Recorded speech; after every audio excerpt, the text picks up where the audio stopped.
Review Nama, welcome back.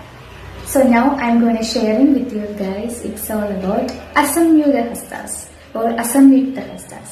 The single hand gestures. ഒറ്റക്കൈ കൊണ്ട് ചെയ്യുന്ന മുദ്രകളെ നമ്മൾ അസംയുക്ത ഹസ്തകളെന്നും ഡബിൾ ഹാൻഡ്സ് രണ്ട് കൈയും കൊണ്ട് ചെയ്യുന്ന ഇതുപോലെ ചെയ്യുന്നതിനെ സംയുക്ത ഹസ്താസ് എന്നും പറയുന്നു. അപ്പൊ ഞാൻ ഇന്ന് അസംയുക്ത ഹസ്താസ് പഠിപ്പിക്കാം. അതില് നമ്മളെല്ലാം ഡിഫറെന്റ് ഗുരുമുഖത്തിൽ നിന്നാകും അല്ലെ പഠിച്ചിട്ടുണ്ടാകുക അല്ലേ?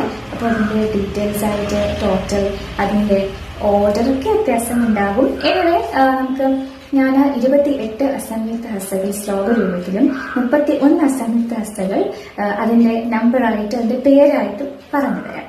ഓക്കെ, അപ്പോൾ ഞാൻ ഇപ്പോൾ ഇങ്ങനെ ഇരുന്നാ ചെയ്യുന്നത് നാട്യാരംഭ പൊസിഷൻ പിടിച്ചതിന് ശേഷം നമ്മൾ ഇതുപോലെ അർത്ഥ നാട്യാരംഭ പൊസിഷൻ പിടിക്കും. ഓർ നമുക്ക് ഇവിടെയും ഇങ്ങനെ പിടിച്ച് പഠിക്കാം, ഇങ്ങനെ പഠിക്കാം. ഞാനിപ്പോൾ നിങ്ങൾക്ക് കാണിക്കാൻ വേണ്ടി കുറച്ച് അടുത്ത് വന്ന് കാണിക്കുന്നുണ്ട്. അല്ലെങ്കിൽ നിങ്ങൾ എന്ത് ചെയ്യണം, ഇരുന്നതിന് ശേഷം ഇതുപോലെ പൊസിഷൻ പിടിച്ച് ഇങ്ങനെ വേണം ചെയ്ത് പഠിക്കാൻ. അപ്പൊ നമുക്ക് നോക്കിയാലോ. ആദ്യം കൈ പൊസിഷൻ വെച്ചിട്ട് പതാക കണ്ടോ, പതാക ഹസ്ത പിടിക്കുമ്പോ ഇങ്ങനെ പിടിച്ച് ഞാൻ പഠിച്ചിട്ടുണ്ട്, ഇതും പഠിച്ചിട്ടുണ്ട്. ദെൻ ത്രിപതാക, അർദ്ധപതാക, കർത്തരീമുഖം, മയൂരം. ഇന്ന് നമുക്ക് ഇത്രയും പഠിക്കാം.